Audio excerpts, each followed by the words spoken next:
hello सांग मैंने आज आम देखा कांकड़ चाष विषय जो भाई चाष कर पचारा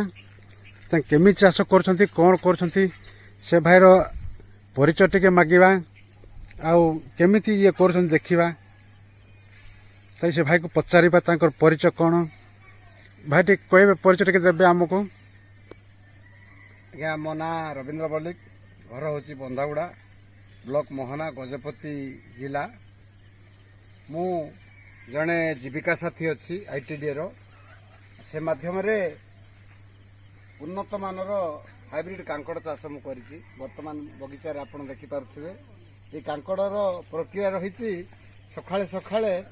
मेल आ फीमेल गछ जो रही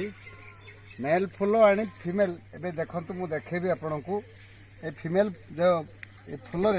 एमती टच करा पड़ो सबुदिन डेली करा पड़ो जहाँ आप मेल फीमेल टच कर निश्चित भाव से ये फल रे पाखे फल भी अच्छी आपको मुझे देखा दूसरी ये हूँ हाइब्रिड कांकड़ ये छोट अच्छी बड़ है ना सेपरी टोटाली ये जो जी सब लाइन रही आमर ये नेट्रे ये सबुदे फली ये बहुत बढ़िया चाष तेणु मो मध्यम आपण कही रखे जे भाया उन्नत मानर चाष करी आपण मैंने लाभान्वित हूँ ये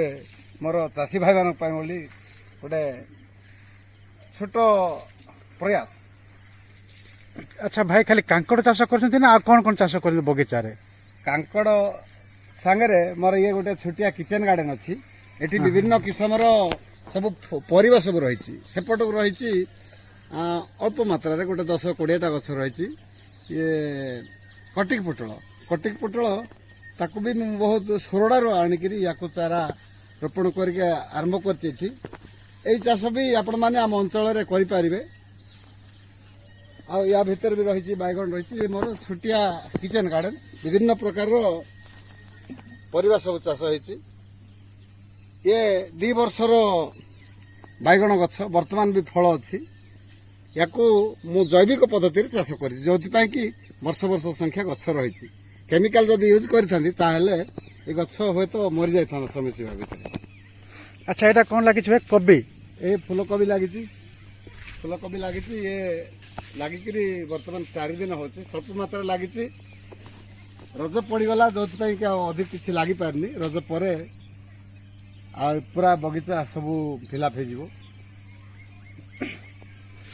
देखो तो आम रवि भाई जो कहते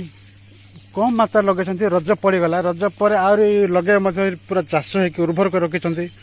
पूरा से जैविक पद्धति माध्यम लगाउछन्ति आ पुटल देखते पुटल मत लगाई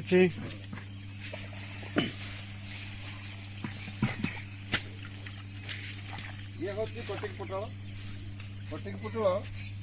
ये फल भी दुसुची किसी पची जाए नाली नाली दुसुची ये मध्य कटिक पुटल भी मेल फीमेल गछ रहिबो मझिरे मझिरे फीमेल गछ मझिरे मेल गछ लगा पड़ो आउ मेल फीमेल नथिले हे पारिबोनी आ या को मझिरे मझिरे किसी रोग जीवाणु हबार चांसेस अछि जेडा पे मु आपन देखौची औषध स्प्रे हे नै सेत पे पोको मारि दै छथि आइ भलिया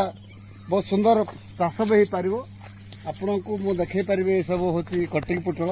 ये आम अंचल मते चाष हो पारुची तेणु चाषी भाई माने ए भलिया अधिक रु अधिक मात्रा चाष कले निजे रोजगारक्षम हो पारिबे आउ मोर चाष संपूर्ण जैविक पद्धति अच्छी फल मत लगी ना कि फल भी अच्छी ये देखे जाऊँगी ये भी फल अच्छी फल होती काली तोड़ा होता प्रबल मात्रा थिला किंतु आज काली तुला प्रबल मात्रा अच्छी देखते भाई ये पूरा प्रचुर परिमाण अच्छी